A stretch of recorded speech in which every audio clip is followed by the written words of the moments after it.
Hello, എല്ലാവർക്കും നമസ്കാരം. എല്ലാവർക്കും എൻ്റെ പുതിയൊരു വീഡിയോയിലേക്ക് സ്വാഗതം. ഇന്നുണ്ടല്ലോ നമുക്ക് എല്ലാ മലയാളികൾക്കും ഇഷ്ടപ്പെടുന്ന ഒരു ഉണ്ണിയപ്പമാണ് ഉണ്ടാക്കുന്നത്. അപ്പോൾ അതിന് വേണ്ടിയിട്ട് ഞാനൊരു സോസ് പാനിൽ കുറച്ച് ശർക്കര, നമുക്ക് എത്രയാണോ മധുരം വേണ്ടത് അതിനനുസരിച്ചുള്ള കുറച്ച് ശർക്കര ഞാൻ ഉരുക്കാൻ വെക്കുക കേട്ടോ. അപ്പോൾ ഒരു 1/4 ഗ്ലാസ് വെള്ളം ഒഴിച്ചാൽ മതി, ഒത്തിരി വെള്ളം ആക്കണ്ട. നമുക്ക് മാവ് ഒത്തിരി വെള്ളം ആവണ്ട. അപ്പോൾ അതിന് വേണ്ടിയിട്ട് ഒരു 1/4 ഗ്ലാസ് വെള്ളം ഒഴിച്ച് ഞാൻ ഈ ശർക്കര ഒന്ന് ഉരുക്കിയെടുക്കുകയാണ്. നമുക്ക് കമ്പിപ്പദം ഒന്നും നോക്കേണ്ട ആവശ്യമില്ല, ഒന്ന് മെൽട്ടായി കഴിഞ്ഞാൽ മതിയാവും. അപ്പോൾ ശർക്കര മെൽട്ടായതിന് ശേഷം നമുക്ക് തണുക്കാൻ മാറ്റി വെക്കുക. അതിനുള്ളിൽ ഒരു മിക്സി ജാറിലേക്ക് ഞാൻ 2 മണിക്കൂർ കുതിർത്ത് വെച്ച 1 ഗ്ലാസ് പച്ചരി ഇതിലേക്ക് ഇടുന്നുണ്ട്. അതിൻ്റെ കൂടെ തന്നെ ഒരു 5 ഏലക്ക, പിന്നെ നമ്മൾ തണുക്കാൻ വെച്ച ശർക്കര പാനിയില്ലേ അതും കൂടി ഇത് ഒഴിച്ചിട്ട് നല്ലോണം അരച്ചെടുക്കാം. അപ്പോൾ ഒരു പാതി അരവൊക്കെ ആയതിന് ശേഷം നമുക്ക് 2 പഴം കൂടെ ഇതിലേക്ക് ചേർക്കാം. ശരിക്കും പറഞ്ഞാൽ പാളയംകോടാണ് നല്ലത് ഉണ്ണിയപ്പത്തിന്. പക്ഷേ എൻ്റെ കയ്യിൽ അവൈലബിൾ ആയിട്ടുള്ള പഴമാണ് ഞാൻ ഇടുന്നത് കേട്ടോ, നോർമൽ പഴമാണ്. അപ്പോൾ അതും കൂടി ഇട്ട് നല്ലോണം അരച്ചു കൊണ്ടുവരിക. നല്ല പേസ്റ്റ് ആയതിന് ശേഷം നമുക്കൊരു ബൗളിലേക്ക് ഇത് മാറ്റാം. എന്നിട്ട് ഒരു നുള്ളു ഉപ്പും കൂടെ, അതായത് സ്വീറ്റ് ഒന്ന് ബാലൻസ് ചെയ്യാൻ വേണ്ടിയിട്ടാണ്, ഒരു നുള്ളു ഉപ്പും കൂടെ ഇട്ടിട്ട് നല്ലോണം ഇളക്കി നമുക്ക് അടച്ച് മാറ്റി വെക്കാം. എന്താണെന്ന് വെച്ചാൽ നമുക്കിത് ഫെർമെൻറ്റ് ചെയ്യണം. അപ്പോൾ ഓവർനൈറ്റാണ് ഞാൻ വെക്കുന്നത്. അപ്പോൾ ഒരു മിനിമം 8 മണിക്കൂറെങ്കിലും ഇത് നല്ലോണം ഫെർമെൻറ്റ് ആവണം. അപ്പോൾ ഇത് നല്ലോണം ഇളക്കി കൊടുത്തതിന് ശേഷം അടച്ച് നമുക്ക് മാറ്റി വെച്ചിട്ട് നാളെ രാവിലെ ഇതെങ്ങനെ ഉണ്ടാക്കുന്നതെന്ന് കാണിക്കാം.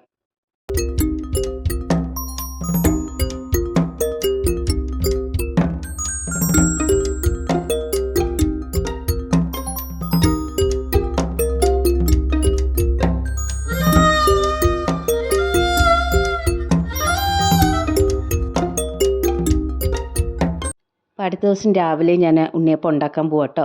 അപ്പോൾ അതിന് വേണ്ടിയിട്ട് നമ്മൾ കുറച്ചുകൂടെ കാര്യങ്ങൾ ചെയ്യണേ. ആദ്യം നമുക്ക് ഈ മാവ് ഒന്ന് കൺസിസ്റ്റൻസി ചെക്ക് ചെയ്യാം. നോക്കിയാൽ നമ്മൾ വെച്ചതിനേക്കാളും കുറച്ചുകൂടെ ഒന്ന് കട്ടിയായിട്ടുണ്ട്, തിക്നെസ് ഇതാണ് കറക്റ്റായിട്ടുള്ളത്. എന്നിട്ട് വേറൊരു പാൻ അടുപ്പത്ത് വെച്ചിട്ട് ഞാൻ കുറച്ച് നെയ്യ് ഇടുന്നുണ്ട്. അതൊന്ന് ഉരുകിയതിന് ശേഷം കുറച്ച് തേങ്ങാ കൊത്തുകളും കൂടെ ഇട്ട് നല്ലോണം ഫ്രൈ ചെയ്തെടുക്കുകയാണ്. ഒരു മുറുമുറാന്നുള്ളൊരു ഒരു ബ്രൗൺ കളർ വന്നതിന് ശേഷം നമുക്കിത് ഓഫ് ചെയ്യാം. എന്നിട്ട് വറുത്തെടുത്ത് നമ്മൾ തേങ്ങാക്കൊത്തും ആ നെയ്യും കൂടെ ചേർത്ത് ആ ഉണ്ണിയപ്പത്തിൻ്റെ മാവിലോട്ട് ഇടുക. അപ്പോൾ എന്നിട്ട് നല്ലോണം ഒന്ന് മിക്സാക്കി കൊടുക്കുക.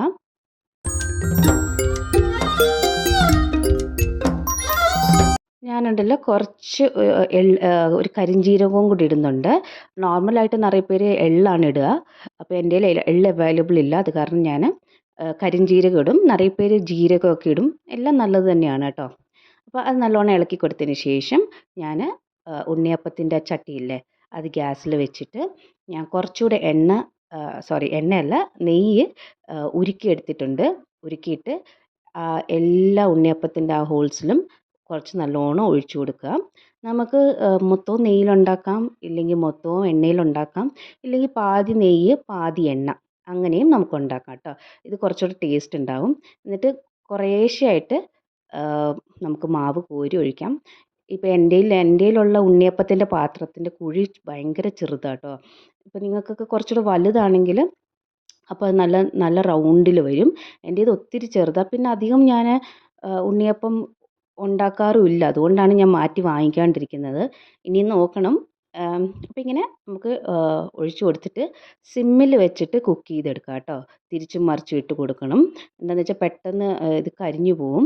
അതുകൊണ്ട് സിമ്മിൽ തന്നെ വെച്ച് കുക്ക് ചെയ്യാം.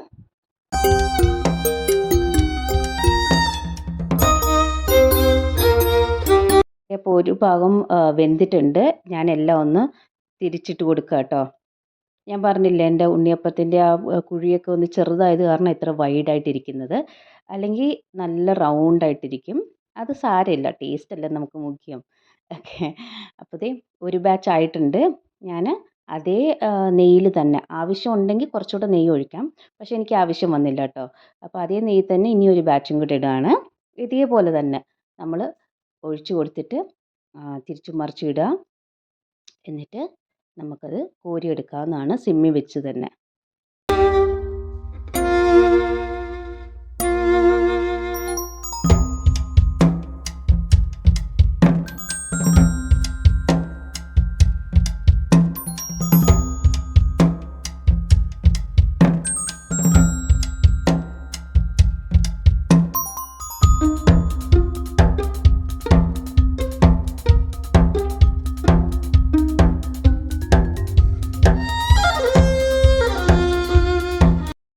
അങ്ങനെ നമ്മുടെ സ്വാദിഷ്ടമായ ഉണ്ണിയപ്പം ഇവിടെ റെഡി ആയിരിക്കും കേട്ടോ.